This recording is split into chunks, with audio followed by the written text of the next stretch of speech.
It may be because of the collapse, and the dungeon has to give priority to restoring the land, so no monsters were born. Naturally, in the ice cave built by Lefiya, since the labyrinth walls were frozen, no monsters would appear. There were also monsters that weren't crushed to death by the collapse, but there were far fewer of them than usual. Lefiya is a defender for now, but she even got rid of the monsters one step ahead of Luke. I always feel like this elf alone is enough. Am I useless here? What is this for? He thought about it carefully. As a result, I became more inferior. As a result, he naturally became reticent and a curtain of silence separated him from Lefiya. Luke, can I ask you something embarrassing? How embarrassing?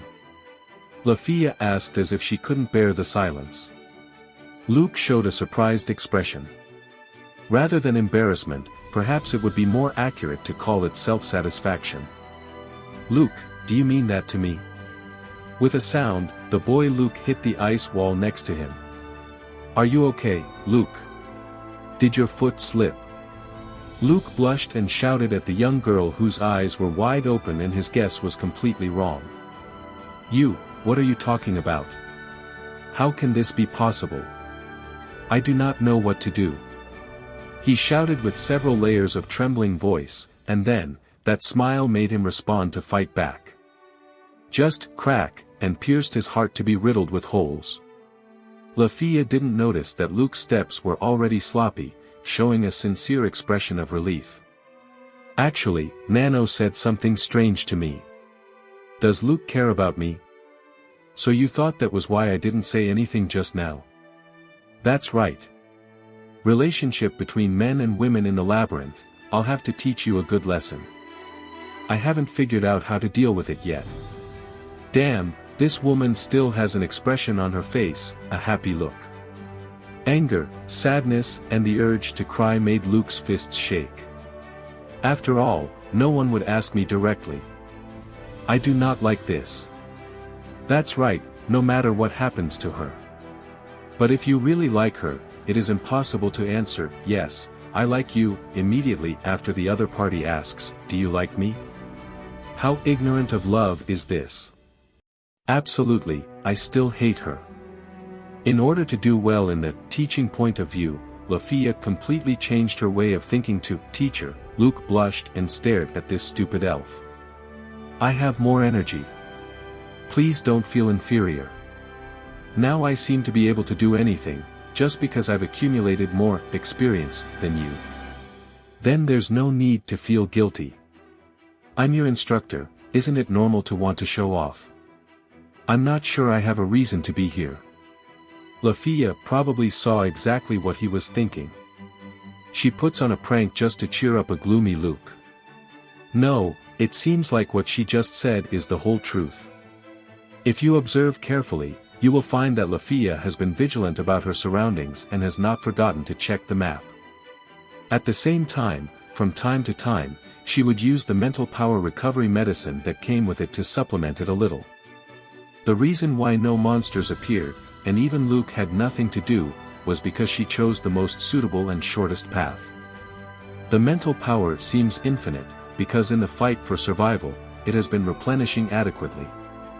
She's doing the natural thing for an adventurer, so she looks amazing. Luke can't do the natural things of adventurers, and it's unclear what that includes. It must be just that. The boy was taught again and successfully got rid of his inferiority complex. Luke, are you still shaken? To be honest, it's still the same now. I never thought there was such a level of disaster. No, it should be called malicious terrain. Nano and the others must be in the same situation. Passing through the ice cave that was built, Cerberus just appeared from a fork in the road and launched an attack, and the two resolved it at the same time. Then just grab the magic stone and run forward. So, you've learned a little more this time. This is a dungeon. Even if it's a layer far beyond the recommended level, you'll still be an adventurer thrust into a desperate and life-threatening situation. Luke gasped. Even the middle level, known as the first line of death, can put a team of second-level adventurers in crisis. Or kill easily. In fact, without Lefiya, Luke and the others would probably all be wiped out. Dungeons are killers. Luke really understood the meaning of this sentence. This is the dungeon. In this underground world, there are deadly traps everywhere. Did you almost die too? Pressing the urge, when taking the first rest on the closed floor. Seeing that Lefiya finished drinking the water and handed over the water bottle, Luke suddenly asked. If it weren't for Ms. A's and the others, without the family, companions, I should have died about 50 times. What? Luke was speechless. She wasn't kidding. The elf in front of him was actually saying that she had, at least 50 near-death experiences. How could such a powerful wizard be like this? Maybe it was because all the things she was thinking were expressed on her face. Lefiya smiled wryly and looked at Luke that she was speechless. When I was LV3 like Luke, I was even younger. You could say I dragged my companions down many times. Are you so strong now? Yes, I finally got to where I am today. So I also need to be more diligent. The elf who was stronger and more mature than Luke smiled again. Luke was very puzzled, and he didn't even drink a sip of water after receiving the water bottle. At this moment, she changed her tone as she guarded her surroundings. Luke, if you think I'm strong, then please tell others what I taught you. After what you've experienced becomes your flesh and blood, please. Share with as many people as possible. After the break was over, when the two walked forward, the elf's clean face piled up monologue-like words. The latecomers will pass on the teachings of the pioneers. This is the master's obligation. After experiencing this teaching, it is the truest thought she conveyed after thinking and feeling. It is full of real feelings and deep emotions, which touched Luke's heart strongly. So please save as many people as possible. Do your best to eliminate others' sadness. Don't lose important people. It was precisely because his words were sincere and full of thoughts that Luke's body trembled when he heard them. He forgot to observe his surroundings and suddenly looked at her sideways. The elf's eyes looked straight ahead, but nothing was reflected in them. What are you looking at? Where are you looking? Who are you? At this moment, Milia and Cole from the 7th Squad appeared in Luke's mind. And Nano with a smile. She doesn't have a bone in her head and often asks him to take care of her, but she always acts like a childhood friend, like a sister. Looking into Lefiya's eyes, a scene appears in him, the scene of these important people becoming tattered and sinking into a fountain of blood.